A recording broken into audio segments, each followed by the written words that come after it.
Sales, profit, and engagement na naman ang usapan. Hey guys, Matt and Lance here. Corporate guys rin kami at pagod na rin kami sa ganyang usapang office. Ibahin naman natin ang mga kausap natin. Listen to guests from careers beyond the corporate scene with the Project Offbeat Career Podcast. Imagine talking to historians, gamers, teachers, and the like on how they live differently and succeed in their unconventional careers. Baka sakali, ito naman ang sign to pursue your passions. Kita-kits sa Spotify, Apple Podcast, and YouTube.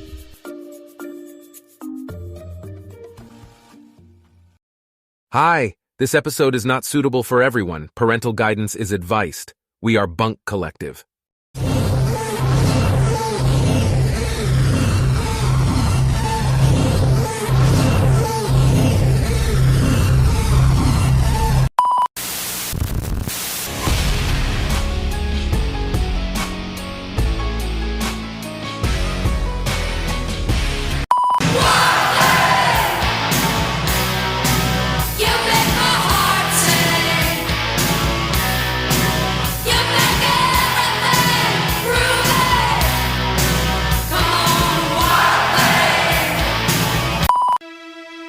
Welcome to your Unfiltered Wrestling Podcast.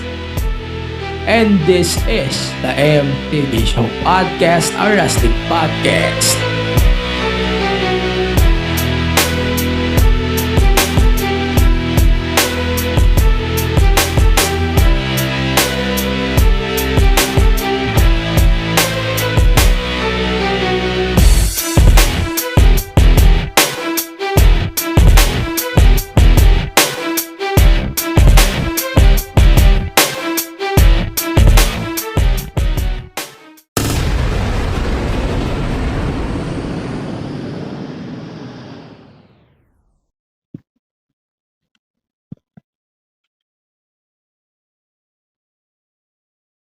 Ayan, so,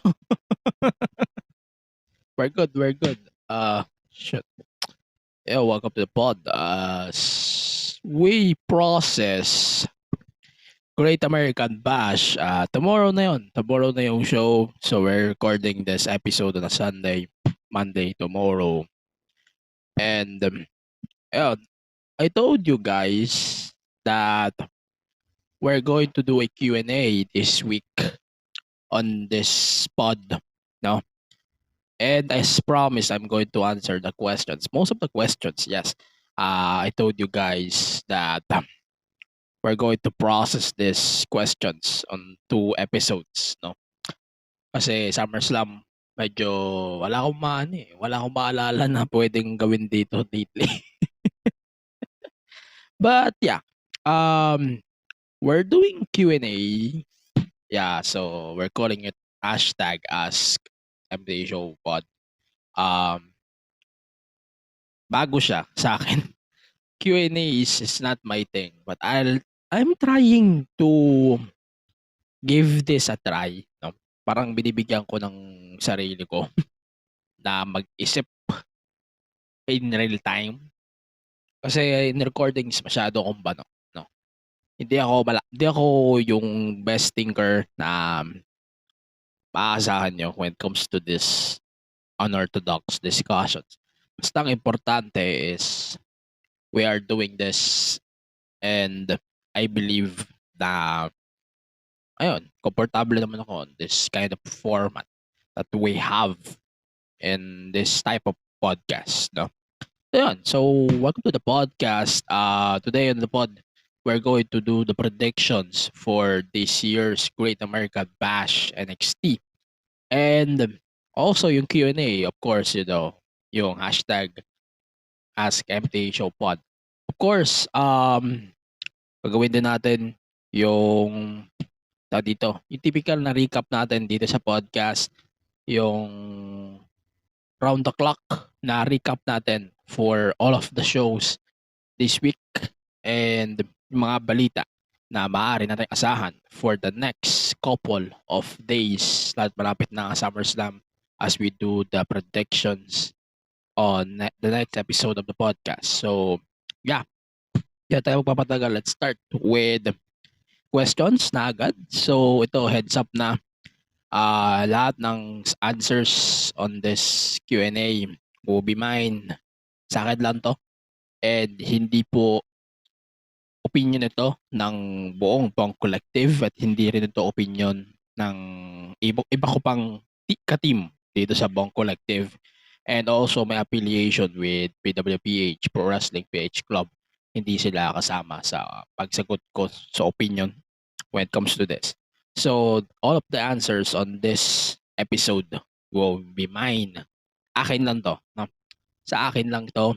And akin lang to. So, let's start the discussion with our Patreon, former patron, actually, Ryder OZ. He wants my opinion with the rise of popularity of MWF. Ano daw yung magiging strengths and weaknesses of MWF with its TV deal? MWF, hello. Love you guys. Veronica, Sir William, Sanigo, the rest of MWF. Love you guys. Walang bias. Wala tayong bias dito.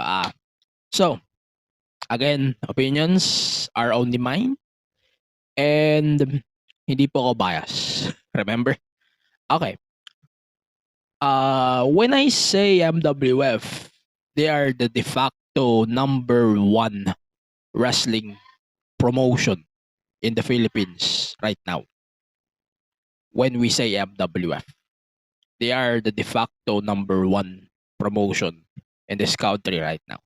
Technically, it's MWF, FPW, BWR, and WO. Then here we are. PWR died or disbanded. Ano bang tamang term? Died yan. So okay na yun.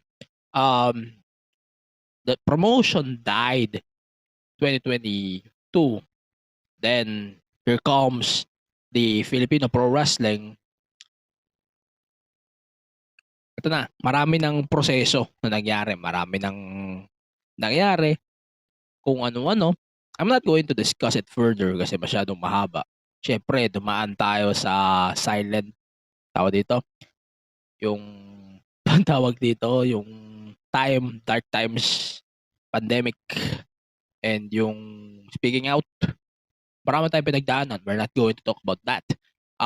Basta, maraming pinagdaanan ng MWF through these years. And now, they're the de facto number 1 promotion in the country. And ayun na nga, as I saying, I'm a big fan of MWF since 19, no? I started watching MWF during the era to nila, ano ba tawag dito? The Gus. I forgot his fucking name. Si Gus Abelgas. Hindi eh. Basta si Gus. Ayan, si Gus. Gus Global. Ayan. So, doon ako nag-umpisa manood ng MWF. And, medyo na-turn off ako. No? Ayan. Na-turn off ako because of Gus. Siguro hindi siya nagwo-workout sa akin. Kasi, I think, hindi naman sa hindi ako komportable on the way they are presenting authority figures. Wrestling, they're great. Sure. Nahook up ako ulit thanks to AKTV. Ayan, nanonood na ulit ako hanggang yung kampiyon ng masa. Hindi ko na nga tanda kung ano mga nangyari doon. I'm not going to disseminate that for you guys. Then, here we go. Pandemic almost end. No? Then, saan go? The commissioner of MWF that time announced a 4-way for the MWF championship. And here we go. JDL won that belt September 2022. And with the rise of the scene, pucha, hindi natin alam what's coming next. Dami na nangyari like Family Feud, yung guesting o yung appearances sa Eyewitness Pie, marami pang iba. So sa tingin ko, the strengths of MWF, mas madaling i-market yung product that they have, no? Sa tingin ko, komportable, sa tingin ko kasi hindi lang wrestling promotion ng MWF. They are more on that, no? Mas lumalawak ang experience ng mga nasa MWF because they know what they're going to do when it comes to promoting the shows. Kahit ito ay nasa network ni RJ. RJ's networks are well known na nabatawag proper term dito. Hindi naman sa hindi malakas, pero I believe they can survive this era of Philippine wrestling. I'm not going to assume everything for now. Basta masasabi ko lang, this is a big start.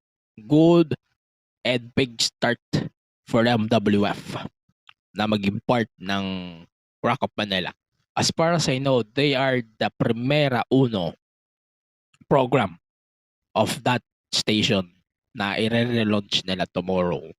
By the way, that's every Mondays 9 p.m. on Rock of Manila.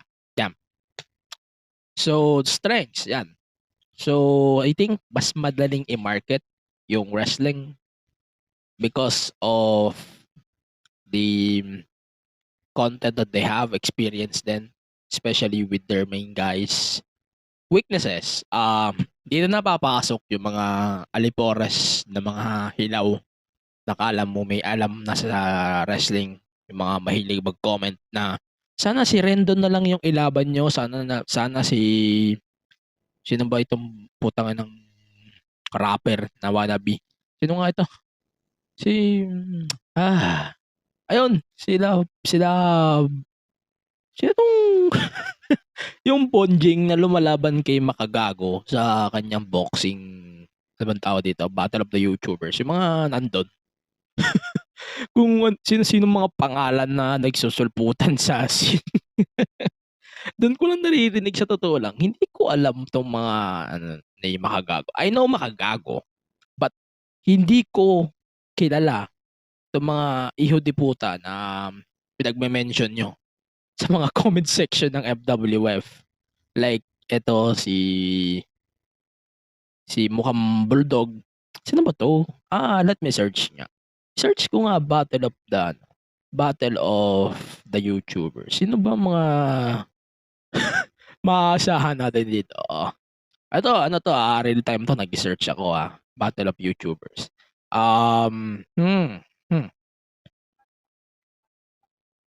Putang. Sila Labrador pala to eh. Okay, sila Labrador. Rendon. I don't give a fuck about this guy. I'm not going to decimate my hatred about this guy.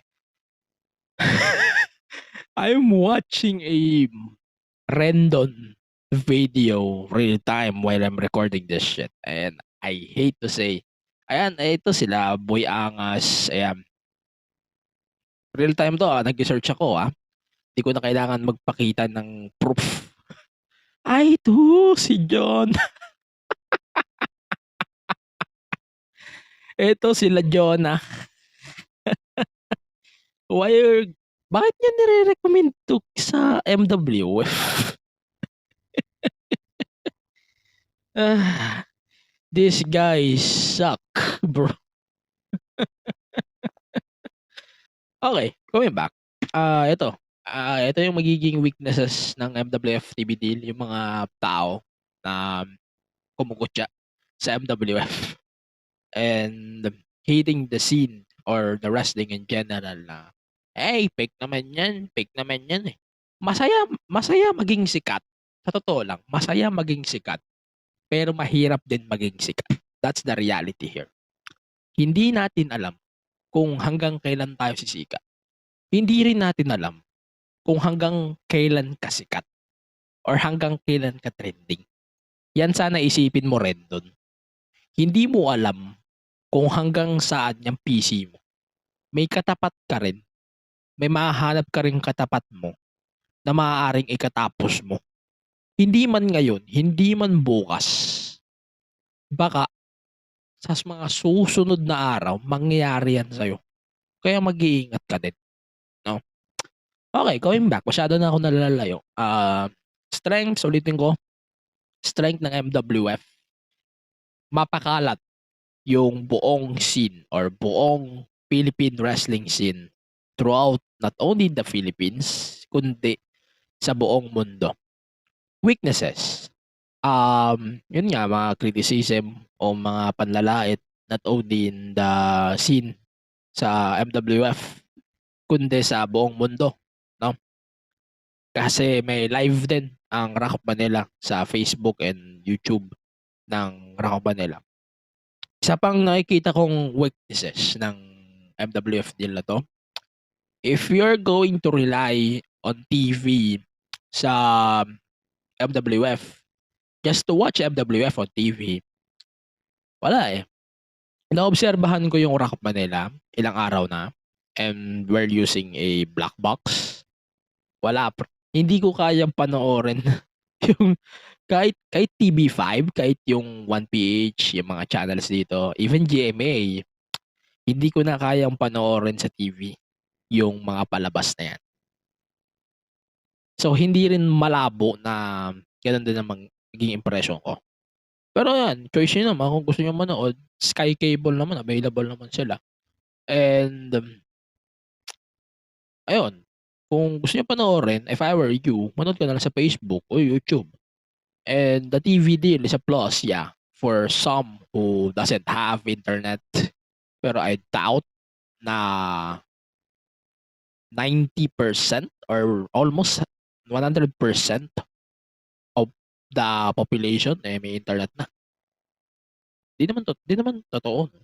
Pero majority of the people doesn't watch on TV anymore. You know what happened in ABS-CBN. Pero yeah, I think the TV, yeah, malaking bagay ang TV deal. But I don't think na people will watch on TV. But yeah, TV is a plus. But impression ko nga, yung nanonood na nga ako sa Rock of Manila ng kanilang test broadcast, hindi naman nasisiyahan yung mata ko. Siguro dahil sanay na talaga yung tao o mata ko din sa social media. But yeah, congratulations MWF for this wonderful TV deal. I wish that this will be the big kickstart for the whole promotion, not only MWF, kundi din sa World Underground Wrestling. And ganoon na rin sa FPW if they have the balls to release all of their content. Kasi ilang buwan na ba? 8 months. And they're not releasing any fucking content. Ano? Mag-aantay tayo? Mamaya, may punto ako dyan. Mamaya. Okay, let's start. Continue tayo, SummerSlam. Okay, rider pa rin nito ha. Ano daw yung top 3 matches ko of all time when it comes to SummerSlam? Okay. Personal favorite ko yung AJ Styles versus Cena from SummerSlam. That was an amazing match. I think Ryder, ano to kasi, tawag ko dito. Ito yung match na masasabi ko na naging rubber match talaga. Sobrang clear ng panalo ni AJ dito sa SummerSlam na ito. Kaya, hindi, plus din kasi na dito na mismo na-establish si AJ Styles as one of the best wrestlers in the promotion that year, no? So I think AJ versus Cena in 2016 is a gift ba? Parang regalo sa atin yun ng WWE na nag-lead din to a WWE title run ni AJ in 2016 din, 'di ba? Na nag-lead din sa isang napakagandang title run ni AJ in 2017, just months later, no? But yun, so for me, one of the best matches that I would recommend was AJ versus Cena in 2016. It's kind of unfortunate that AJ and Cena lost here, and si John Cena is sunod-sunod yung talo niya, no? On that time. But yeah, sunod-sunod yung talo niya dito, if I remember. As in, no? Ang dami niyang line of talo-talo, as in, ang dami niyang talo sa history ng SummerSlam. Ayun, yun lang. Number two, I would say the TLC one, Edge, Christian, Hardy Boys, Dudley Boys. Yan. Personally, yung napanood ko was the ladder match ng 2000s. Yan ang nagustuhan ko over the two. But here, I think the idea of TLC was introduced here, right? And yun yung mismong TLC naging premium live event, 'di ba? Then ayun, tanggal din down the road since Triple H doesn't want any stipulation type of PLEs anymore, no? But yeah, I think this match was amazing in a top guy perspective, pero I would say this. Pero para sa akin yung ladder match kasi from WrestleMania top that match. But yeah, ito yung parang pa-thank you na lang ng WWE for that amazing WrestleMania match. And I think lahat sila ay nakinabang on those matches na nag-took place sa WrestleMania and that SummerSlam ladder match TLC from that same year. No? Ito, SummerSlam was the 2000. Yeah, 2000. Ito, sama ko na nga rin yung kina Bret Hart and British Bulldog. Unfortunately, di ko ito napanood. But this is amazing. One of the amazing matches of SummerSlam, literally. But this is not my pick for number 3. Number 3, I think easy pick ko dito, CM Punk versus Brock. No? Brock Lesnar in 2013. Sa tingin ko kasi this match was so good.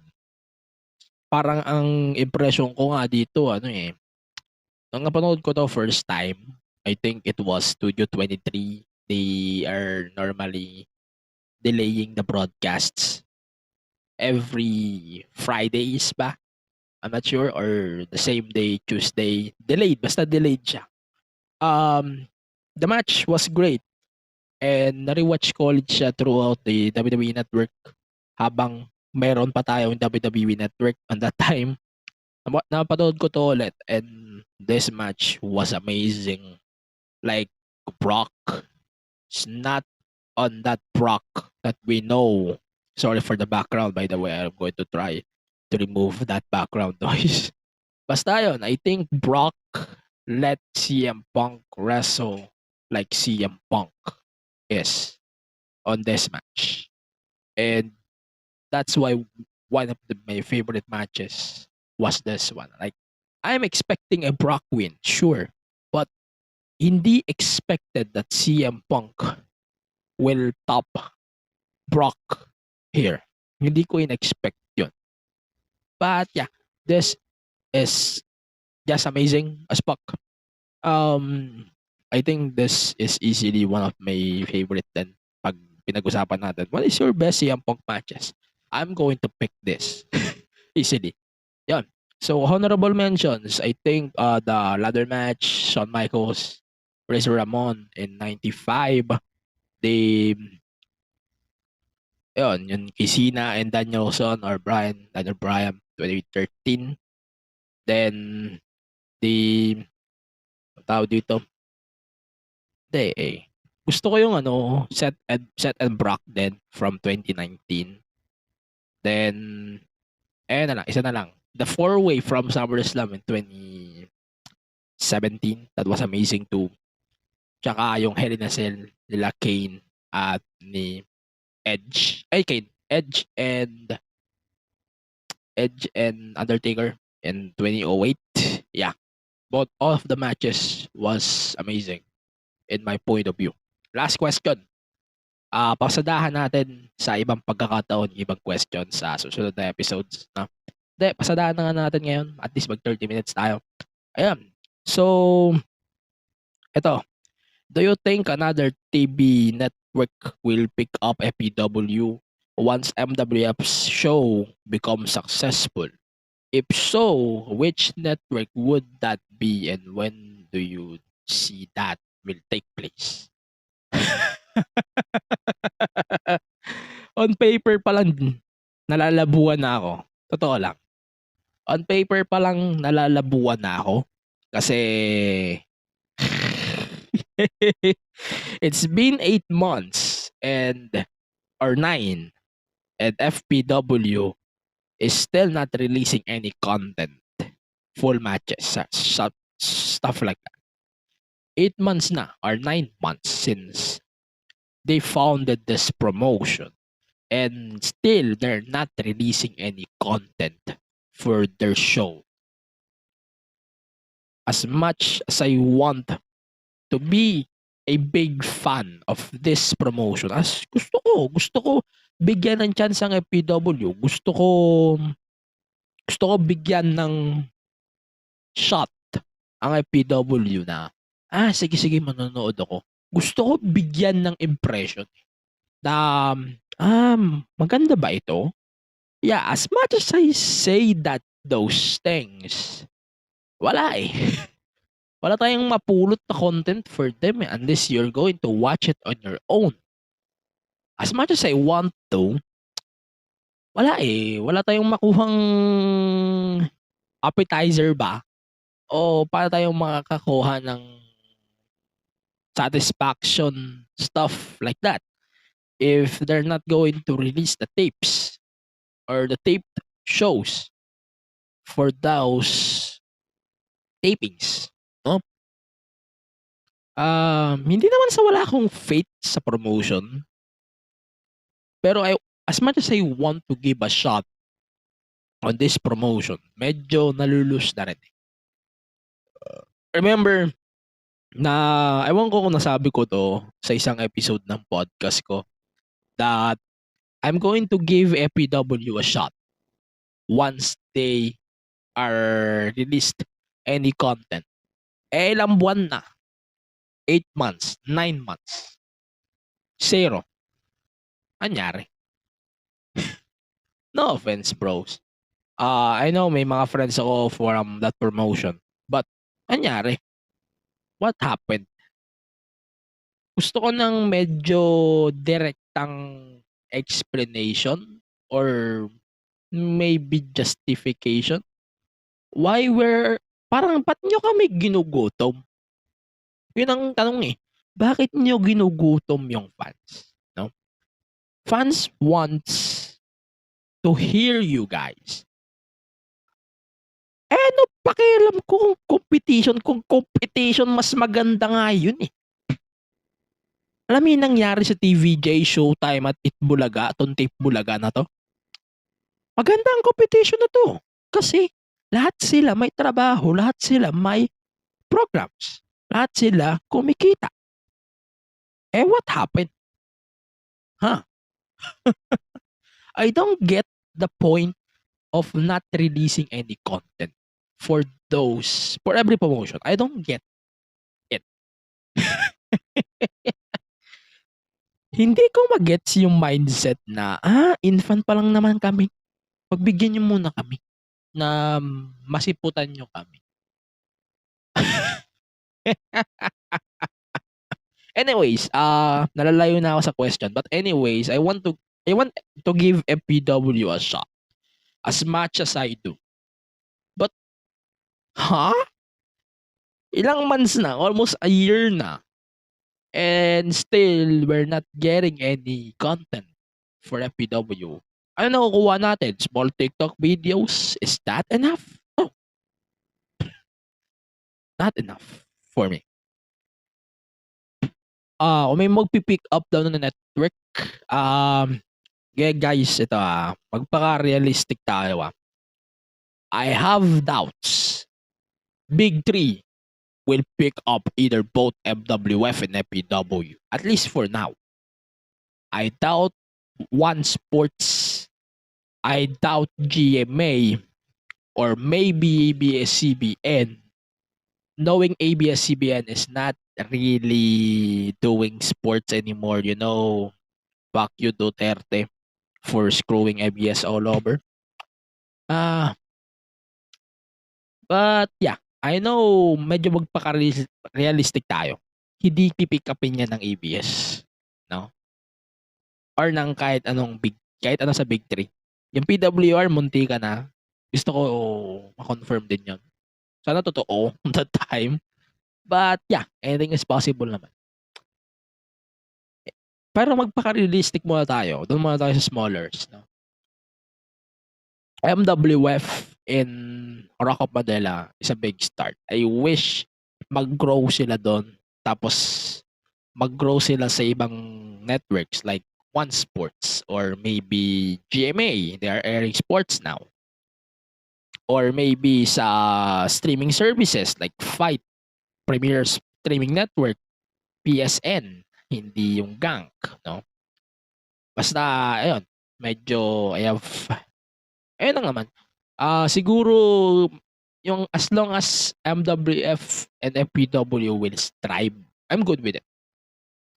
Pero for now, paka-realistic tayo, FPW, wala muna. Ayoko muna magsalita about it. Parang zero. Zero hopes for now. Ayun, last thing. 29 minutes on the clock. Advice for fellow or newer wrestling content creators. Kakapalan ko ng mukha ko wala ako sa posisyon magbigay ng advice, no? Advice is applicable to people na matagal na sa industriya. I'm not that tenured enough to give advices, no? 3 years pa lang ako.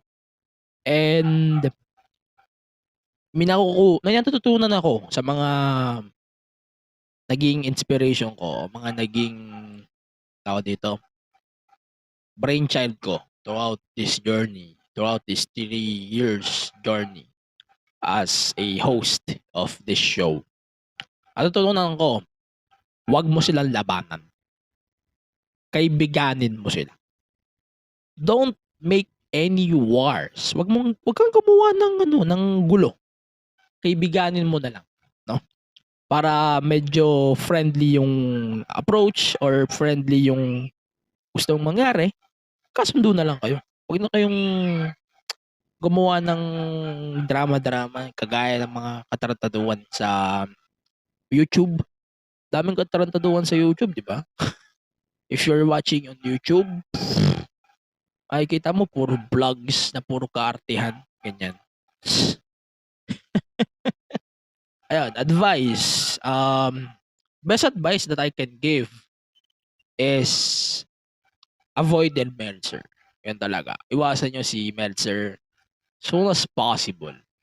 And wag nyong sambahin yung rating scales. Kahit yung sa akin, I'm doing rating scales for 3 years now. Wag nyong sambahin yung mga rating scales. It's subjective, no? Subjective ang mga rating scales na yan. Ang mga rating scales kasi, pwede mong paniwalaan, pwede ring hindi. Kasi naniniwala naman ako na ratings are subjective in any way. Kahit yan sa mga movies, sa mga sa mga shows, subjective ang ratings. So in wrestling, it's no different. Wrestling ratings are subjective. So kung mayroong tao na may pake kay Dave Meltzer, yan ang una niyong iiwasan na magkapake sa ratings. Pangalawa, actually, pangatlo na nga ito eh. Exhibit C ko na nga ito eh. Huwag mong isipin na big kaagad ang mangyayari sa'yo. You know, mahirap pag-strive with this format knowing wrestling is very niche here in the Philippines, no? Dumiskarte ka. Yun lang yun. Knowing wrestling is very niche here in this country. Hindi, noong unang mga araw ko dito, hindi ko alam kung paano magbo-boom ito.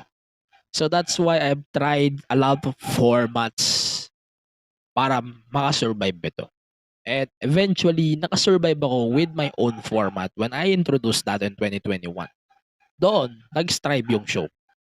Doon, sa tingin ko, yun na yung nag-boom dito. No? Sa tingin ko, yun talaga. But yeah, sa tingin ko, advice, trust the process, mag-grind ka lang. Just grind.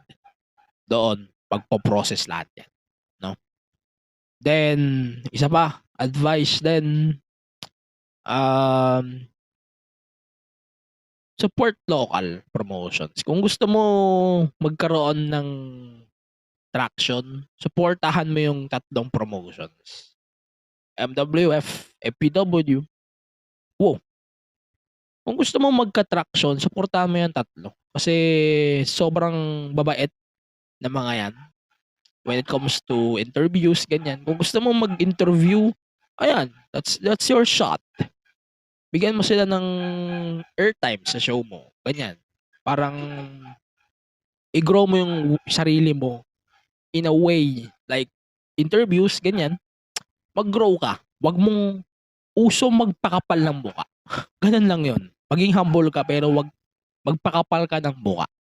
Kasi pag nahihiya ka, wala ka. Yun lang yun. Pag mahihiyain ka, wala ka. And ako nga, nung una, sobrang mahihain ako eh. That's why medyo nagtatanggal ako ng interview segments eh, dito sa show eh.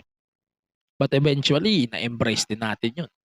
And medyo limited din kasi hindi naman yun forte ko. Diba? But yes, still, regularly naman, gumagawa naman tayo ng interviews if I wanted to. And castings, siyempre, sumasali ako sa mga discussion and siyempre, mga appearances na rin sa mga kaibigan natin sa scene. Finally, always magtiwala ka lang. Believe on yourself. Kung wala kang tiwala sa sarili mo, kung may doubts ka, putya, kung may ideya ka sa pinaggagawa mo, syempre, samahan mo ng trust na, sige, ito, hindi ko hahangaring mag-chart sa Spotify, sa Apple Podcast. It's just bonus. Ang isipin mo kung paano ka mag-i-strive. Walang yabang dito, ha? Walang yabang na to, ha? Kung gusto mo mag-strive, trust the process. Yun talaga. Importante yun. Magtiwala ka sa proseso. Kung hindi ka magtitiwala sa proseso, wala ka eh. Mangangamote ka eh. Kasi kung mangangamote ka, talo ka. Yun lang yun. Kung yabang, yabang. Ilabas mo yabang mo. Yun lang yun. Right? O, isa pa. Accept pa tayong question. Mag-extend na tayo ng podcast today. Ano yung thoughts ko with LA Knight? Sige. LA Knight. I love LA Knight. Sobra. I really do. Sometimes I criticizing LA Knight. Sobrang dami kong criticize kay LA Knight, ha? Yeah, ang dami kong criticism dito before. Pero yeah, I embrace the mindset din naman na maging optimistic. And yeah, I really love his Impact run, yung kanyang run sa MWA, and now here in WWE, including NXT. Ayan. So, I think LA Knight is on the rise. Sabi ko nga sa mga nakarang episode ko, kung nalulungkot kayo na hindi pinupush si LA Knight, just trust the process. Ipupush din nila yan. Mag-antay lang tayo. No? Just trust Triple H at this point. Pagtiwalaan nyo lang si Triple H, darating tayo on the point that Triple H will push them on the main scene. Especially with LA Knight. No? Pero hindi rin masama na mag-antay kasi nakakaubos pasensya. No? Basta wag lang masyadong si Triple H. Wag siya mag-overthink. Just be with ano yun, give it a shot, bigyan nyo ng opportunity. Pag hindi masaya ang tao, pag bumaligtad ang tao after of this push, bawiin nyo. Ganun lang yun. Just give them a shot, just give them worth, no? Bigyan nyo yung halaga ng mga stars na yun. Lastly, habol pa nga tayo. Nakailang question na ba tayo? 5, 6? Sige.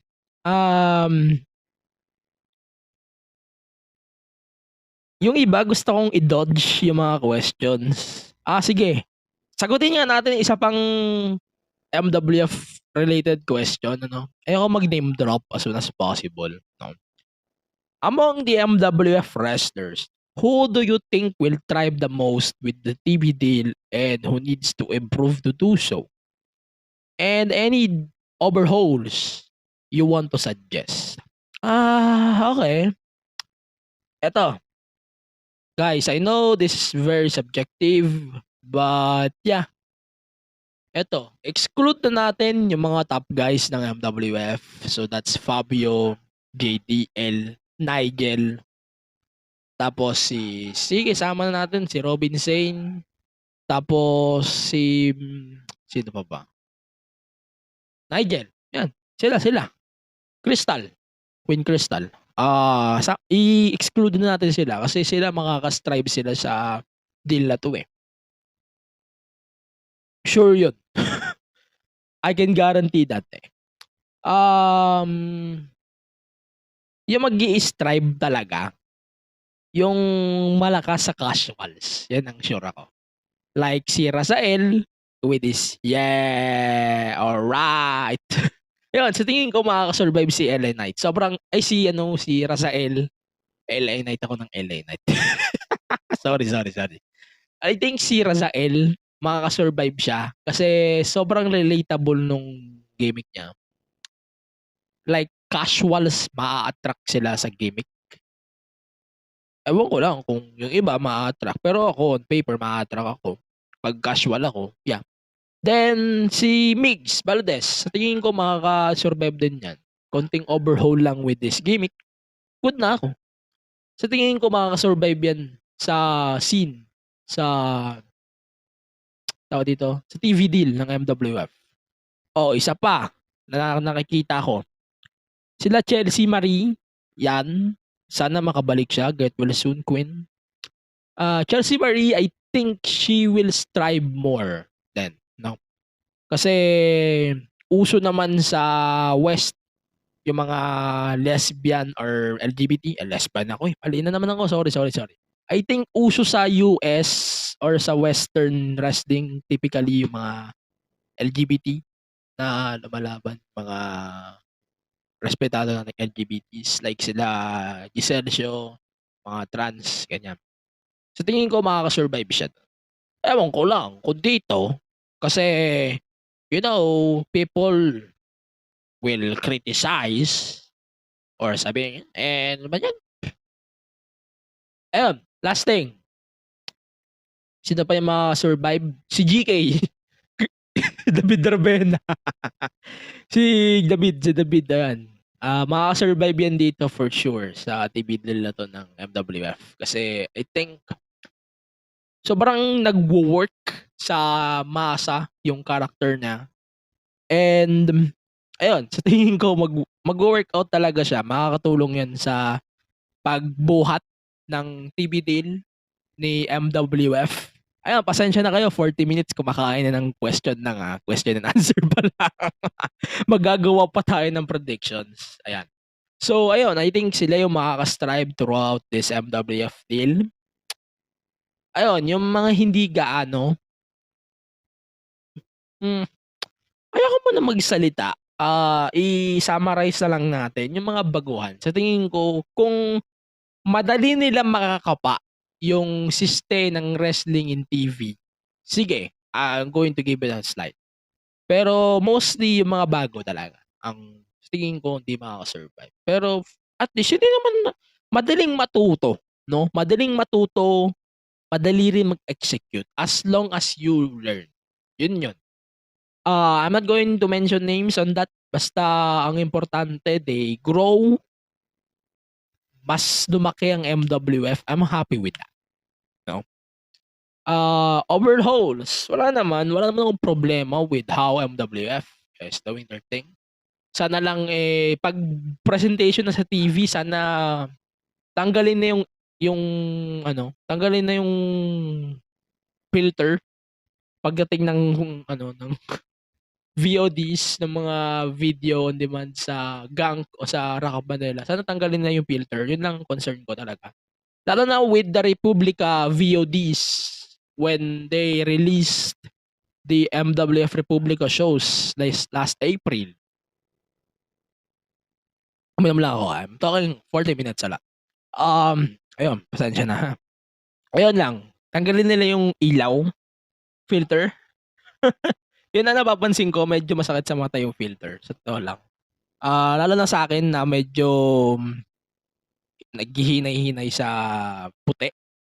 Yung filter medyo masakit sa mata ng Republika. Buti na-adjust naman nila sa ibang shows. But yeah, adjustin lang nila, ibagay lang nila sa kung ano yung kaya ng televisions natin. Be realistic ba? Ganun. Yun lang. Last thing. Tangina, question and answer lang yung nagko-occupy ng part 1 natin. Last na to, we're going to continue this on our next episode. No, before we do our SummerSlam Preds. Okay? So, favorite women's champion currently. So, let's list nga natin. Sino yung mga women's champion right now? Rhea Ripley, Raw, Women's World Champion. Asuka, Women's Champion. There's... Isama ba natin yung mga tags? Sila Chelsea and Sonya. Sige, sama na natin. Then NXT, Tiffany. Tapos, on AEW, there's Toni Storm. Na nalilimutan ko na. Ristat, TBS. NWA, si Camille.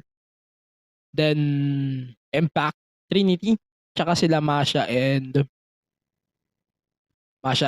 sino ka ito? Killer Kelly. Okay, best women's champion on paper, hindi ko i-base sa hindi ko siya i-base sa storyline o booking and competition. Hindi ko siya i-base doon. My best women's champion right now is Camille. So lang, Camille is just amazing lately, no? Sa tingin ko, nag-improve siya, sobrang tindi, no? Sobrang tindi nung run niya. Nasira din ng pandemic, of course. I'll be honest din ha, i-drop na sana ng NWA yung tyro ni Camille. Tagal na rin kasi. But yeah, I think Camille is doing an amazing job with that belt. Eto but hindi ako nag-mention ng WWE name when it comes to the best women's champion right now. You know, Rhea Ripley. Nakita nyo bang mag-defend si Rhea since Backlash? Nah. Ayun. May mga reasons naman tayo. So, hindi ko nakikita si Rhea na mag-defend more often sa TV. Mas madalas siya nakasama ng Judgment Day. Then, si Tiffany, I'm impressed with Tiffany. But Tiffany's reign is not that long yet. So, concluding a Tiffany reign is not okay with me yet. But she's gorgeous and of course, she's impressive as hell. Mamaya pag-usapan natin siya sa predictions ng Great American Bash. Then, si Asuka. Yeah, she's impressive too. Pero there's something lacking. Lately, medyo naglaylo siya after fighting Bianca Belair a lot of times. Then, women's champion, Chelsea and Sonya, I'm not going to include them yet sa pag-rate. Then, Impact, same with Impact. Si Trinity, ganun din. Si Masha, ganun din. Toni Storm, I have a lot of criticism towards Toni Storm. You know, Toni Storm is my least favorite women's champion right now. Because, you know, I don't like the booking of the women's division, AEW as a whole. And I don't like the idea of booking transitional champions turned into this ridiculous run. And hindi na nga napapakita si Tony Storm as of late. Hindi ko na siya nakikita sa TV din. No? Or ako lang hindi nakakita. Basta hindi ako impressed with their AEW run sa Outcasts. Siguro if there's a worst stable in 2023, definitely easy pick na tong Outcasts. As in, directionless ang Outcasts. Sobrang labo. Why Tony is smoking. Kung ano man yung ini-smoke ni Tony Khan. Sobrang napapangitan talaga ako sa direction ng Outcasts. Sa lahat ng stables na ginawa ng AEW, ito rin yung pinakapangit. But yeah, I think all of the champions are impressive right now. Pero sa tingin ko, kung may nag-i-strive talaga, it's Camille, NWA. No? Kung may sa WWE, Rhea, easily.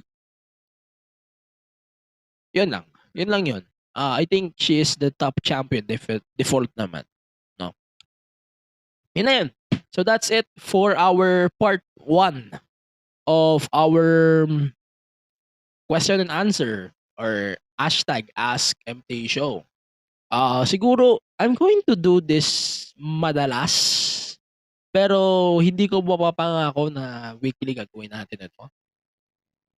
But yeah, we're going to continue with the predictions or the question and answer next week. Next week on the pod. Nakita nakain agad 50 minutes. 50 minutes agad nakain itong question and answers lang. We're going to answer more questions next week on the pod. As promised. Karamihan naman ng question dito is puro SummerSlam related naman. So medyo I can answer that on the predictions of SummerSlam itself. So medyo safe ako doon. Yan lang. So we're going to take a short break, and when we come back, we're going to do a recap ng mga nangyari this week on pro wrestling. Plus, we're going to have a tabloid where we're going to scroll and check developments and all of pro wrestling right now. So for now, let's check our bunkmates on Bunk Collective. Annyeong, we are One to Sarang. Your next favorite Hallyu podcast. We talk K-drama. Mandaming kilig every time Oh my we God. hear K-drama. We also talk K-pop. Yung feeling ko sa 17 na they bring me so much happiness. And we live to entertain. What you gonna do when Dicky steak in front of Check us out now on Spotify and Apple Podcasts. Also on YouTube. Join us sa tawanan at kwentuhan from One to Sarang.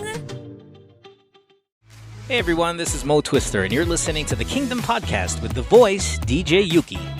That was the OG, Mo Twister, promoting this podcast. If you like Korean pop culture, or know someone who does, then get into it, and visit our Facebook, Twitter and Instagram pages at the Kingdom Pod PH. We're proud to tell you that this is one of the premier shows to go to for your weekly dose of K-pop. So drop everything and listen to the Kingdom Podcast. Available in all your podcast streaming platforms. Join us! Picture this. Two guys talking about true crime, weird mysteries, horror stories, but the conversation is light and mostly funny. And sometimes naughty.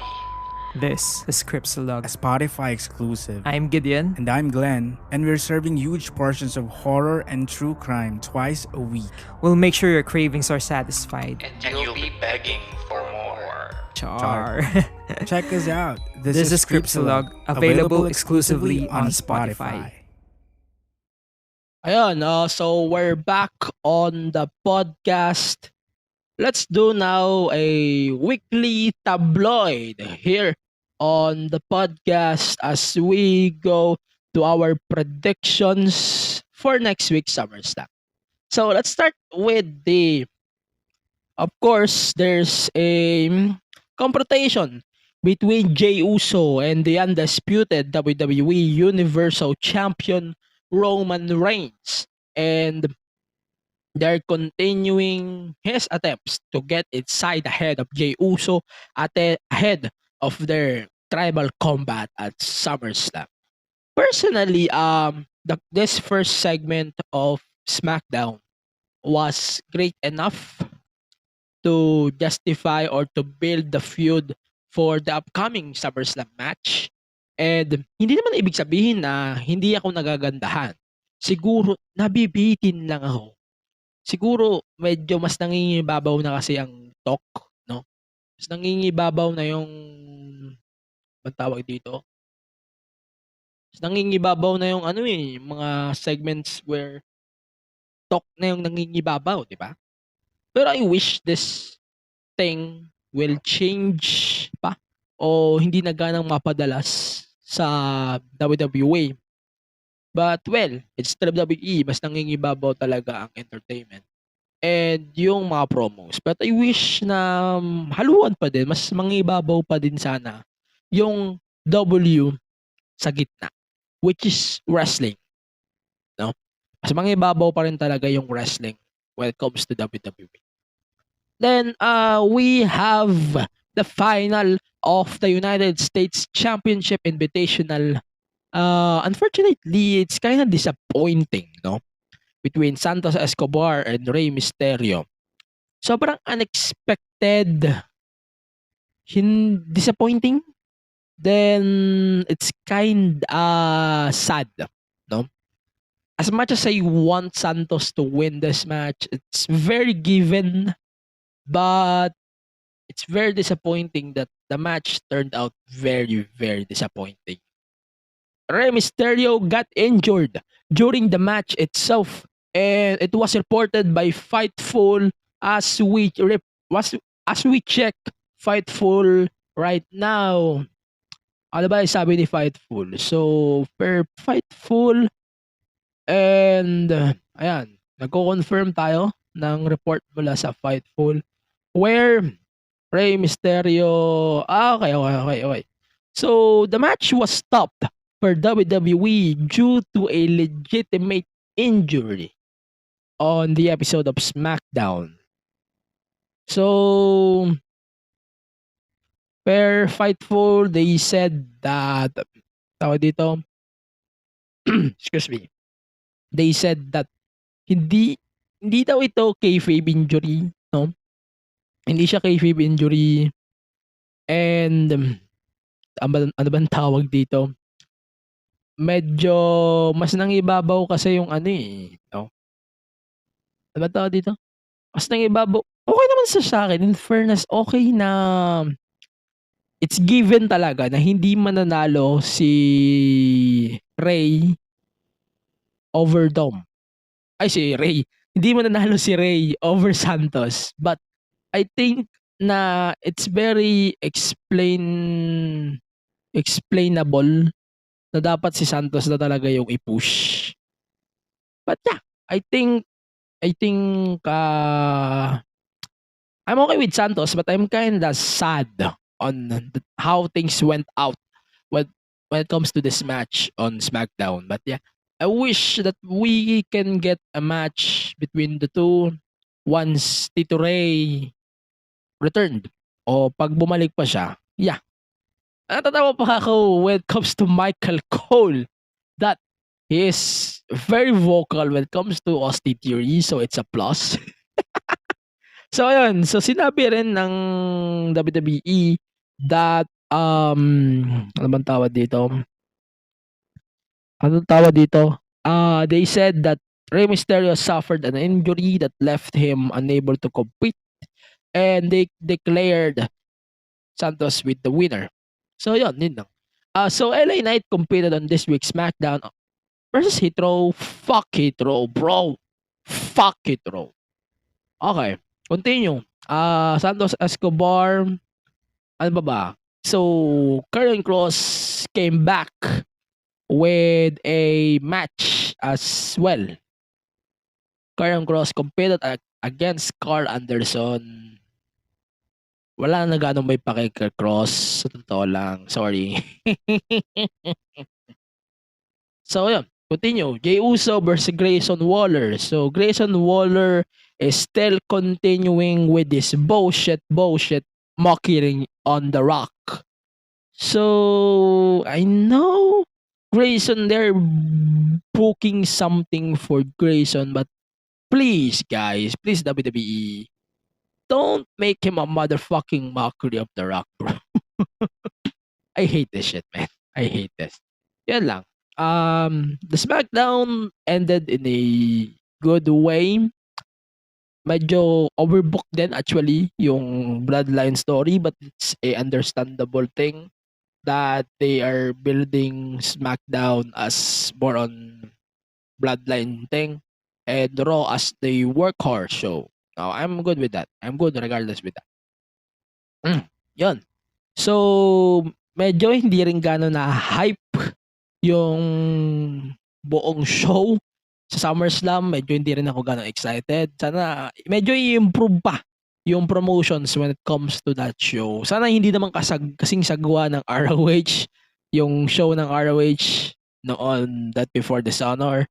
But yeah, I know there's a room to improve pa when it comes to these shows. Continue tayo with Raw last week. So, konting recap na lang tayo dito. So, Judgment Day is eating 1/4 of the TV time of this week's Raw again. And yeah, so Dominik is the new North American champion. Yeah. So that's why we're talking about this time. Yeah, they are doing yeah, it's a smart thing, but it's kinda overused eh. Yan yun. Parang na-overused na lately yung ganitong Judgment Day bullshit. So forth. It's kinda overused. It's kinda nakakasawa din from time to time. But yeah. So Becky Lynch got her revenge on Trish Stratus as she defeated Zoe Stark in a one-on-one match. So yeah. I cannot wait to see this match. But please finish this feud as well as possible. Yeah. Protected pa rin siya. Continue tayo. So, Dominik Mysterio defended the North American title on this episode of Raw against Sami Zayn. Dominik is really impressing. Dominik is growing on me when it comes to this single title run ni Dom. No? Nag-grow siya sa akin. Slowly. Hindi naman sobrang nag-grow siya as champion. But, ang point ko lang dito, si Dom is a fantastic wrestler. Mag-grow pa yan. No? And magiging big star din yan for sure. Just like his dad. And Dom is just showing his potential. And yung potential na yun, magbo-boom yan. For sure. Dom is just enjoying his life, his run. I swear, Dominik deserves this run. Ayun, the match was great. Sami Zayn versus Dom. Yeah, yun lang. I think this is good. That was a good match. Hindi natin questionin yung mga cheap wins dito ni Dom. It's very given at this point. Medyo ang weird din actually na ang weird lately sa WWE programming, pet peeve ko to sa mga WWE shows lately, that after ng mga 1 minute, 2 minutes ng isang match, nagko-commercial agad sila. I know this is a thing. I know this is a running gag now. But, ang weird ng ganitong setup when it comes to commercials. But yeah, sana mabago ito kahit sang promotions. No? Ayun, so Tommaso Ciampa competed against Bronson Reed. Bronson Reed is they're booking a really good stuff on both of them. Pero sana makabalik si Ciampa on his winning ways. Wala sobrang losing streak siya lately eh. Yun lang. Then, Logan Paul and Ricochet agreed to a one-on-one match at SummerSlam and the match was made official. I cannot wait to see this match, to be honest. And ayun, let's see what's going to happen at SummerSlam itself. May predictions pa tayo, so doon na natin pag-usapan yung thoughts ko to what yun. Then, Ludwig Kaiser, true. Hindi natin pag-usapan to. Masyado mahaba. Final segment. So there's a contract signing between Seth Rollins and Finn Balor for their match at SummerSlam. Rollins and Balor lang. So medyo walang authority figure dito, no? So pansin ko, wala na talaga nag-authority figure sa mga ganitong shit, no? Pansin ko. Pero I wish there was a authority figure pa rin, Adam Pearce. Siguro it's time na din na ibalik yung mga general managers. Medyo nagiging soft na kasi yung draft. I wish after of SummerSlam magkaroon na ulit ng hard draft or hard brand split towards Raw and SmackDown. Para matapos na tong invasion towards all of the brands ng WWE. I'm not an anti-ender. Di ako anti-judgment Day. I just don't like the idea na nagko-cross all brands yung mga stars just to boost their ratings thing.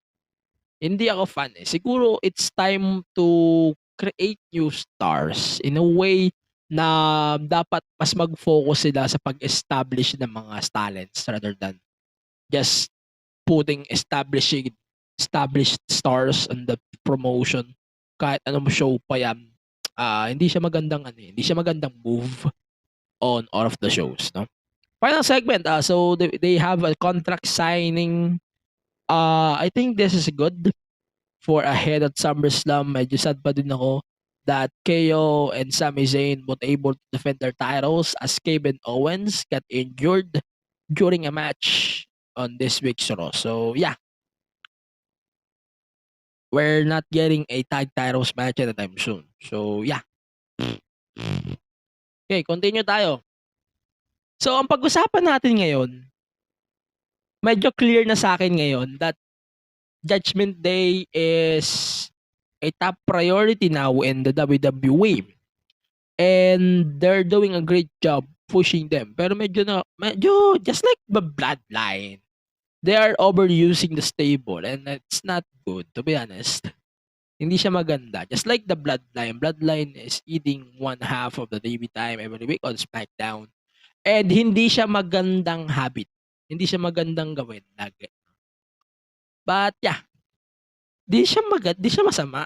Hindi rin maganda, hindi rin ganong kaano. But yeah, this Raw was so good. Yun lang. I would say this Raw is not that bad. Yun lang. Then, continue tayo. NXT, we're going to do a predictions of the show in a bit. So, start tayo with the Wesley and Mustafa Ali confronting each other. And then Dominik. Bro, Dominik is just impressive as hell here. And things are just continuing here. Si Dom, pre, alam niyo si Dominik. Parang nag-grow na siya sa akin na mas solid siya as a heel. Kasi mas impressive talaga siya as a big heel talent ng WWE. Mas mag-grow talaga mas nag-grow talaga ako kay Dominik as the guy na sa tingin ko kailangan nila pahalagahan ng WWE. Kailangan nila pahalagahan si Dom. Trust me. down the line, tanggalin ko. Para madali ako. Tanggalin ko na nga. Si Dom, alam nyo, bigyan lang ng WWE ng pahalaga or importance. Sa tingin ko, magiging ginto yan in the WWE. No? Magiging ginto yan na pisil-pisilin mo diamonds na yan. Mas matindi pa sa ginto. marami silang magagawa kay Dom as long as they can book him properly. And I can assure you that we can get amazing matches for Dom as long as he can improve and mas mag-grow pa siya towards the wrestling business. Then, ayan. So, continue tayo with... Ano ba? So, wow! Von Wagner is getting a fucking TV time. And he got speared by Braun Breaker on this week's SmackDown, on this week's NXT. Ewan ko, pero ang weird at this point that, okay, puta nga na, ba't nag-echo? Ang weird to me that Wagner is now babyface and Braun is a fucking heel. Ang weird that si Wagner is mas nagiging face na eh. Yes, comfortably ako, pero ang weird to me that Von Wagner is now working as a face. Ang weird nun. But yeah. Yeah, yun lang.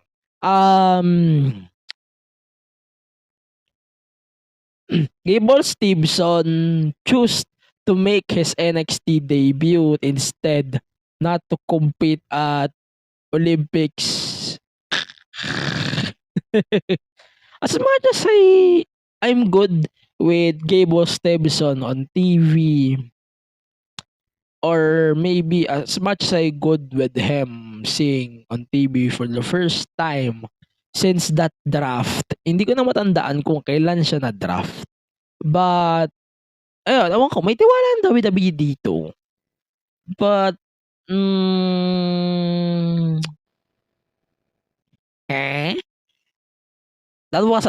that was a terrible promo that he said on TV this week.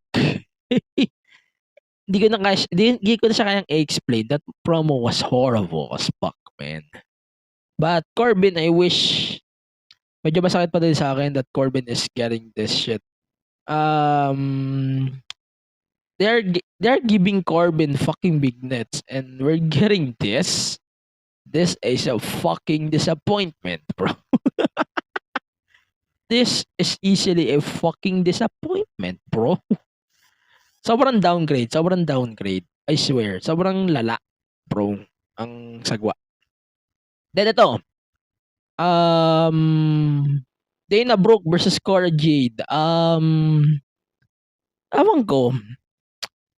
As much as I'm really good with the match, nagustuhan ko yung match, pero to the perspective na chemistry at saka sa ring awareness of votes, sobrang betlog ito when it comes to that. Tsaka hindi sila makahanap ng pace that they can work together. Like, hindi ko rin maintindihan yung mga roles nila, to be honest. Na, ang tawag dito, Dana is getting booed in NXT together with Kelani Jordan. Then, Cora is getting cheered. Hindi ko magets yung roles nila. Hindi ko din tawag dito, hindi ko rin magets why we're getting a partnership. Hindi ko din magets why we're getting this shit, bro. I love Dana, I love Cora Jade, but why we're getting this shit over and over, bro? Do something, bro. Like, okay, walang matutulong to sa lahat. Kay Cora, kay Dana, and kay Kelani, wala. As much as I love this match, this is shit, bro. This is shit. Straight up bullshit, bro. Ayan lang yun. Di ko rin magets yung roles nila. So, it's kind of disappointing how to distinguish them all. Okay, isa pa. So, Dana Brooke, Roxanne Perez and Blair Davenport. So, they fought in a convenience store sa isang gas station. So, yeah. They showed a footage. Yan lang. Ayun, so they showed that footage. It's kind of reminds me of the Booker T Stone Cold thing in the 2000s, and it's kind of reminiscing na rin. Impressive din naman. Pero I think medyo wala. Walang pa kayong fans dito, sorry. But yeah, I'm impressed with how they are giving tributes to matches after matches. I'm good with it. Wala akong problema doon. Continue natin with tawag dito, yung pag-reintroduce sa metaphor. Yung metaphor was great. Yeah, on paper they are all great. Pero ang weird to me, why Noam Dar is getting a fucking Heritage Cup trophy again? Bakit may trophy ulit siya? Malabo rin naman, pero why is getting another trophy, bro? Sana may something na gawin dito. Sana may gawin siya. Trust me, they're going to do something here. Then, to. So, tawag dito. Continue tayo with our main event of NXT. Rhea Ripley versus Lyra Valkyria. I love this match. Easily. I love this shit, bro. This match is, I think, the tawag dito? I think this match was so good. Sa totoo lang na medyo it's more on a testing test for Lyra. And I think na they are giving signs if they're ready to promote her on the main roster. But she's impressive as fuck. Lyra is so good na talent din. Na-overshadow lang ng napakaraming women sa WWE. Sa women's division, especially with NXT. But yeah, I think Lyra is so good. They just need to repolish her some moves, no? Tsaka yung character them. Yun lang naman. Regardless, ito, medyo napupunta ko to kay Rhea. Same as what I said earlier. Si Rhea, sobrang bihira niya mag-wrestle sa TV. Pero sa tingin ko, she still delivers. But I wish na madala sana na lumaban si Rhea sa TV. Yeah, I know she's still a fucking threat. But I wish that mas dalasan sana yung paglaban ni Rhea sa TV. And mas na-elevate talaga dito si Lyra. I swear, mas na-elevate siya dito. Now, after nito, makapasok na rin si Lyra sa title picture ulit after ng Great American Bash. And yun lang. Yun lang naman. As we head to No Mercy as their next PLE for the NXT, as the show was announced this week lang. It will take place on September 30 sa hindi ko tanda ang venue. Basta yan, magti-take place siya September 30, 2023. It's a PLE din. So, it's a good move na ibalik yung mga old names sa WWE and NXT. But I wish Disney Plus can air this NXT Premium Live events on their platform, hindi yung main roster lang. Since kayo lang naman ang may authority for the PLEs, sana naman i-air nyo na din yung NXT, tsaka dagdagan nyo na rin yung programming that we can watch on Disney Plus sa WWE content, when it comes to the WWE content.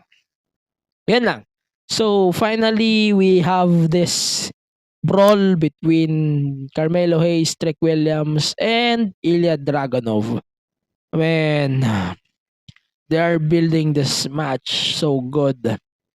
And I cannot wait to see two of them, Carmelo and Ilya, explode tomorrow night on NXT. And when Wow. Actually, wow. I cannot wait to see this happen, actually. Yes, pinut over ni Dragunov si Melo, but man, I cannot wait to see this match happening at Great American Bash. Smart smart booking din siya since hindi naman binook na heel si Ilya. So it's a good thing din na hindi siya i-book as a OA na heel. Okay yun sa akin.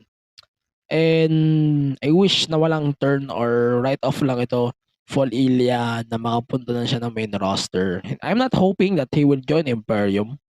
But maganda sa akin na Ilya goes to NXT. So pag pumunta siya ng main roster, strong pa din siya. No? Yun lang yun. So NXT was great. NXT was great, but storytelling, mas nangingibabaw siya sa mamaya pag-usapan na natin yung predictions in a bit. Marami tayong pag-uusapan sa pag pinag-uusapan natin yung predictions na to, marami tayong magiging butas. So, continue tayo with AEW Dynamite. Real quick lang. So, Orange Cassidy defended his TB title, international title against AR Fox. Then, he retained the title. Orange Cassidy retained the title. And then after of the match, John Moxley attacked John Moxley attacked OC, and then ayan, so parang he's on a revenge season, and revenge season siya, and hindi naman siya indicator that Mox is getting that TV, and I don't think he needs that belt either. Yan lang. I think that was a good side quest for Mox and BCC. Yan lang. I think that was a easy quest lang naman for them. Then tanong nga ako sa inyo guys, medyo mag-side quest tayo ng mabilis. Impressive na ba tong heel run ni Jack Perry sa TV? Let me know on the social media. Gusto ko malaman yung impressions nyo with Jack Perry on TV lately. Let me know. Yan lang. Hindi na ako magkasalita about it. So then we have ano ba? So Darby Allin versus Swerve Strickland. So this was fun. The match was fun. And after of the match, AR Fox turned heel. Then he attacked Darby Allin. Then he joined the embassy. Ano ba tawag dito sa stable na to? He joined the stable. But yeah, Lucha Underground vibes, bro. It kind of reminds me of Lucha Underground talaga. And I cannot wait to see AR Fox reuniting with Strickland in NXT in AEW. I cannot wait to see that happen anytime soon. No, probably next week. And sana mag-grow din si AR Fox with the stable din. So ito, I'm not going to address the match next, yung kay Britt at saka kay Tayam. But pag-usapan natin yung elephant in the room. So people are criticizing Tony Khan and AEW for booking lackluster matches lately on AEW TV, specifically for women. Excuse me. In your opinion ba guys, ano bang state ngayon ng women's division ng AEW? For me, they are just lackluster and needs a renovation or rebuilding stage. Sana sa Wednesday sa Dynamite 200, it's time for Shida to win the women's title in the front of a crowd for sure. And we're going to continue that discussion. Let me know your thoughts on that in the comment section ng podcast. Marami tayong pwede pag-usapan. I-pull dito sa thought na to na sign doon sa episode ng Dynamite. So yeah, yun lang. Then BCC versus Lucha Bros versus Best Friends.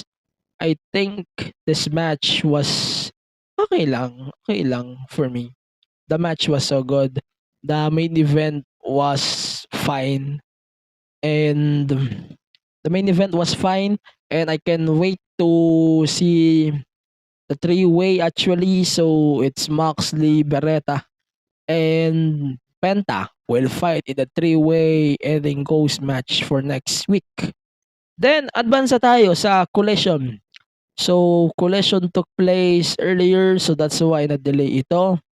Medyo na-delay tayo ng konti sa episode na to. That's because of this. No, pasensya na.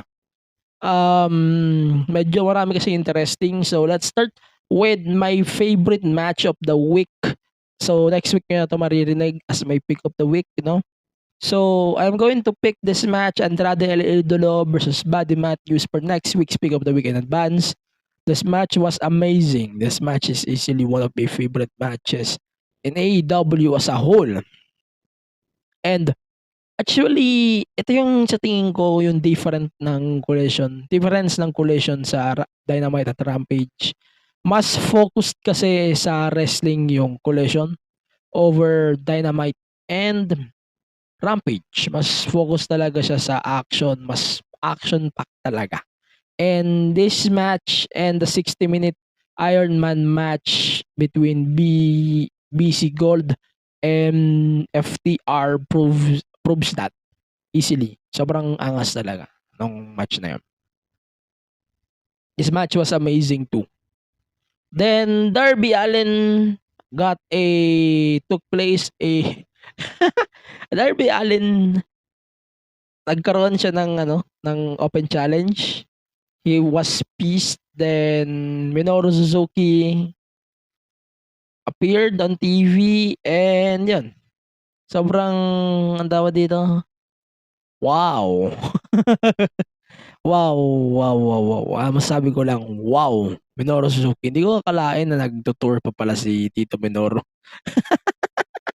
Hindi ko akalain. But yeah, this match was basically okay. Okay lang. But yeah. Okay lang. Then, ano pa ba? So let's talk about the main event na agad tayo. Pucha. Main event na agad tayo. Ito lang naman yung pwede natin pag-usapan worthy no?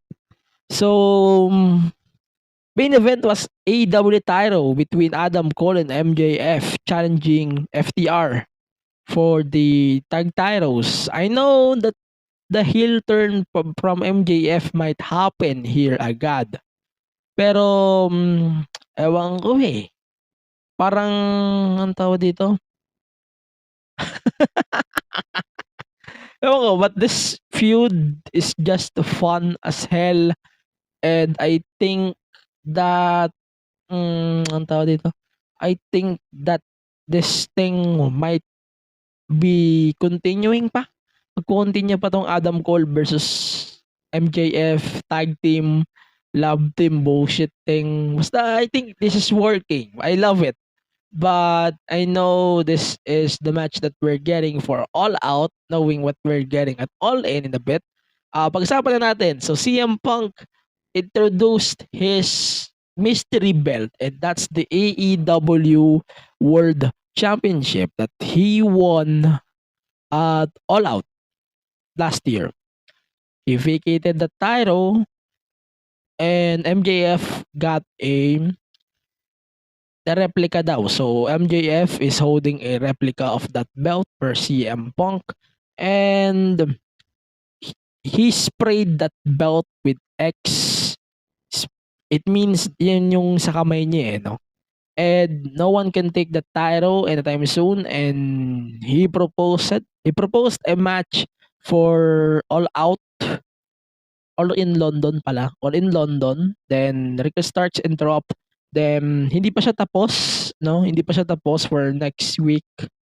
And for next week, sinet yung title match for the real World Championship. Ang galing talaga ng AEW. Puchet, kinapy-paste na naman. Mag-copy-paste na naman sila ng feud But regardless, I expect CM Punk versus Ricky Starks Magli-lead talaga to sa match for AEW All in London. Then we might get a unification between CM Punk and MJF down the road. Maybe hindi sa All Out. Or maybe Grand Slam. You know, ilang linggo lang naman after the Grand Slam na. So, yun lang. But, yeah. Definitely Buddy Matthews, and Andrade El Idolo stole the show here. Yan lang. Recap na lang tayo ng mga nangyari this week on pro wrestling. Let's start with our rumor report. So Vince McMahon is now recovering from a major surgery. So Fightful reported that Mr. McMahon had a major spinal surgery this week of July 17 and he's now recovering. Sources noted that the surgery lasted roughly 5 hours and it was pretty intensive. Then TMZ reported that the surgery was a success. As of this writing, there are no word on the timeline for McMahon's recovery and specific nature of the surgery is hindi rin clear. But yeah, get well Vince, I wish that sana hindi na ikaw yung mag-CEO lately, you know. Sana hindi ka na mag-CEO, bro. You don't need you as a CEO anymore of the WWE. But yeah, get well soon and get well for your recovery and we're going to give more updates and get well soon, Vince. Yun lang. Get well, Vince. Then, dire-diretso na tayo with our other news. So, we have, CM Punk had a AEW Collision discussion meeting lately. So, meron daw meeting. So, CM Punk was the one who led that meeting. So, yeah. Per Sean Ross Sapp. So, CM Punk led the meeting and there was several topics brought up on how Collision could separate itself from what fans see on Dynamite. So, including the finishes of some matches. They went over what was and wasn't good for Collision, such as finishes, shenanigans, and the like. There were also subjects covered such as promoting AEW related projects and shows more, especially the Fight Forever. So some of the safety guidelines was covered during the meeting. So kumukuha na ulit ng influence si CM Punk sa AEW for Fightful. And finally, so of course, yan lang. Yan lang naman. So basically, syempre lumabas to sa Fightful Select. So kung gusto nyo basahin yung buong details, nandun naman yun, Fightful. Then also, finally, Orange Cassidy is now working as a producer for AEW. Noted here that nauubo ko, teka. So, Orange Cassidy produced 2 matches. So, Infantry versus The Kingdom. Then, Big Bill and Brian Cage versus Matt Sydal and Trent. So, ito yung tournament matches. So, producers, again, define natin, producers and agents are on the headset during the match. Help make sure they're on time, send directions to ringside, and also go over the matches with talent themselves. So they also relay pertinent spots to the television production so they know what to expect on TV. So yeah. So I'm good with OC being the producer then. Wala naman akong kaso doon, bro.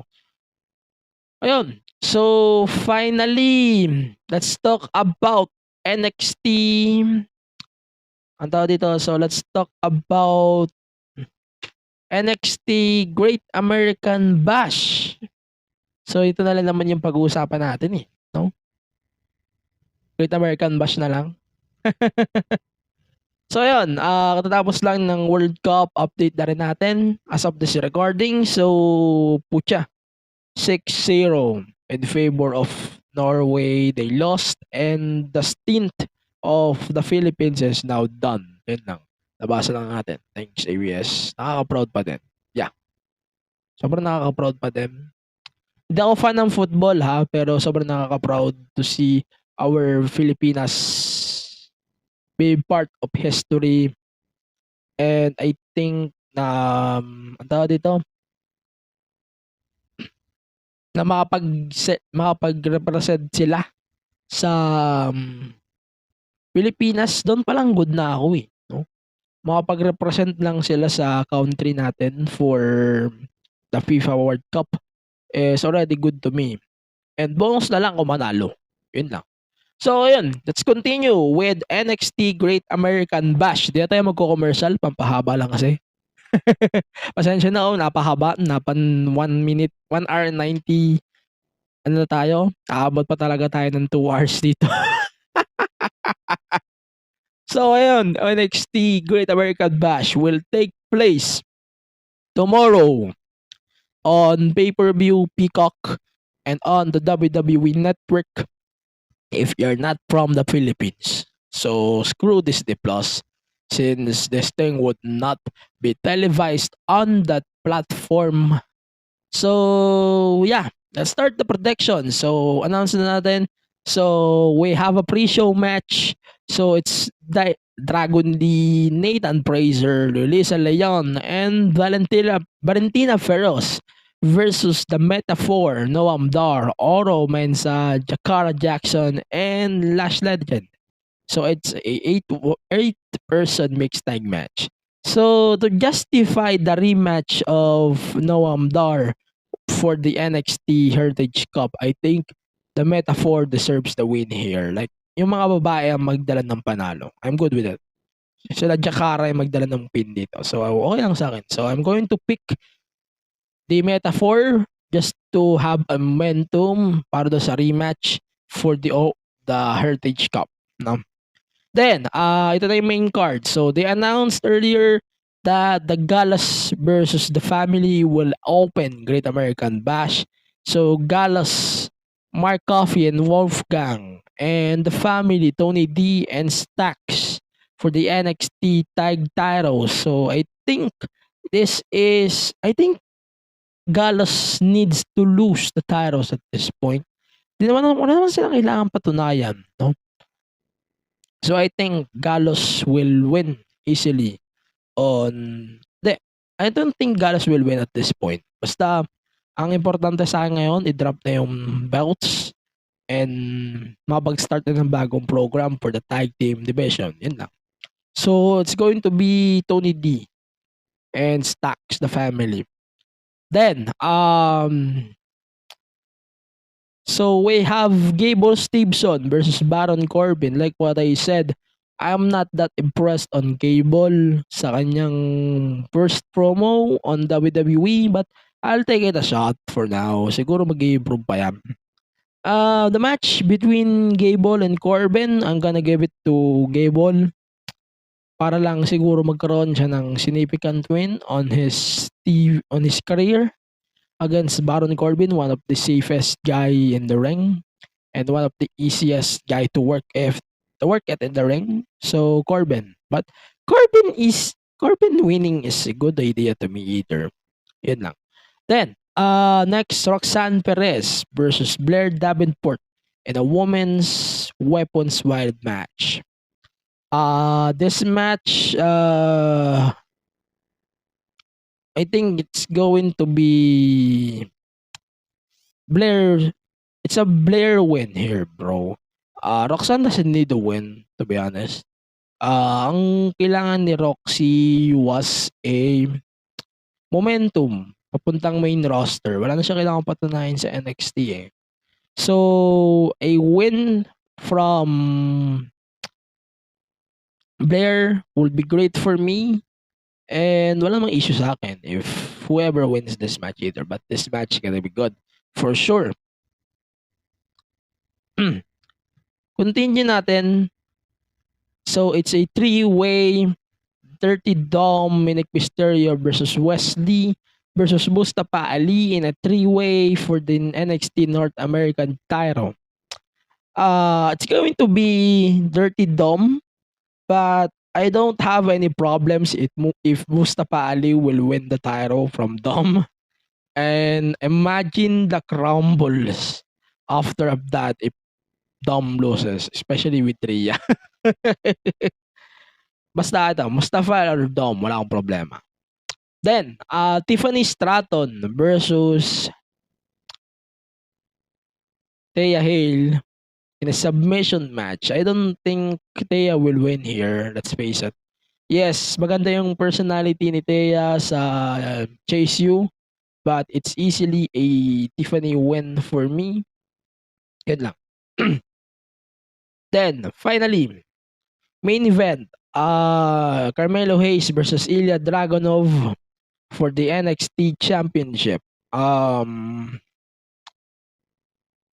This is a tough choice, but I think that Carmelo might get the win here, retaining the title. But Ilya winning here would be great for me and interesting down the line if ako tatanungin nyo. No? So yeah, I think Carmelo will retain. Then walang turn, walang shit. Basta walang mag-heel turn dito, I'm good with it. Walang issue sa akin. Basta hindi ko pa nakikita magpupunta sila ng main roster kasi they're teasing a lot since that Lashley return. Basta yun, anything is possible, bro. I would love to see them on SmackDown down the road. Kaya po ito. So yun lang. Predictions for NXT Great American Bash. You can watch it on the WWE Network or in Peacock. If you're from US, unfortunately, we don't have the rights here in the Philippines since they deactivated our WWE Network. So you can watch it elsewhere, no, sa ating mga streaming services like sa mga Watch Wrestling. Wala tayo niyan sa mga wag na tayong umasa. Wag na tayong umasa sa Disney Plus. So, yun lang. Let's do our picks of the week. So, Superstar of the week, easily Dirty Dom, Dominik Mysterio. Our Woman of the week was Dana Brooke. Yes, she's gaining my respect now. Kahit hindi ko nagustuhan yung match from NXT, but she's good. Our match of the week, definitely the 60-minute match from AEW Collision between FTR and Bullet Club Gold. Yun, for the tag titles. So yan lang, if you like this episode, please rate the podcast 5 stars 6 in Tokyo Dome. Then, paki-follow naman ng podcast sa Facebook, sa X, sa Instagram, sa Twitch, sa Threads, at sa TikTok, and our YouTube channel as well at the MTG Show Pod. And please don't forget to subscribe on our Patreon, patreon.com/the MTG Show Pod. For more content, of course, please paki-follow din sa gangnow.com/the MTG Show Pod. For more content, so it's as low as $5, you can support the podcast on Patreon and on Gank.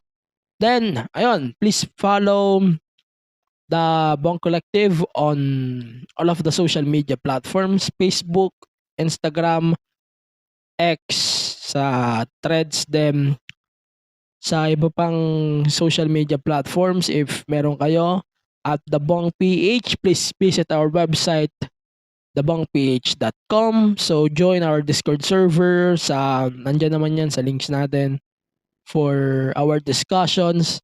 Ayun, so this podcast is available on Spotify, Apple Podcasts, Google Podcasts, and the rest of the podcast platforms.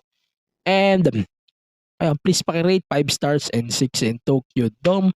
Please follow me on social media as well, X, Instagram, and Threads at AG Penera. Then, ayun, please support MWF for their launch of Action Novela sa Rock of Manila starting tomorrow at 9 p.m. There's a 2-part special. Then, Action Novela na yung kanilang dire-diretso na tawag dito. Dire-diretso na yung pag-air nun sa Rock of Manila. If you want to watch it for free, It will be on Rock of Manila sa cable, Sky Cable, at saka sa Facebook at YouTube ng Rock of Manila. Yan. Then, ayun, please support din yung ating scene, FPW. As of this recording, they just finished their latest recording or latest tapings. So, wala naman akong issue doon. Abangan na lang natin next couple of weeks kung kailan ba sila mag-release ng content. Yan lang. No issues. Basta yan. This is episode number 172. Pucha, ang haba na itong episode na to. Ilang oras na tayo? Ano tayo? Almost 1 hour and 40 minutes. Holy fuck. Ayun, that's it for today's episode of the podcast. Stay safe and stay reso. See you on the next episode of the podcast as we predict NXT Great American, SummerSlam na pala, tsaka review ng NXT Great American Bash. Yung review i-upload natin sa Patreon muna bago dito sa podcast. For now, stay safe, stay reso. See you on the next episode of the pod. We're out. Bye-bye. Peace. We're out. Please rate the podcast 5 stars 6 in Tokyo Dome on Spotify and Apple Podcasts. We are Bunk Collective.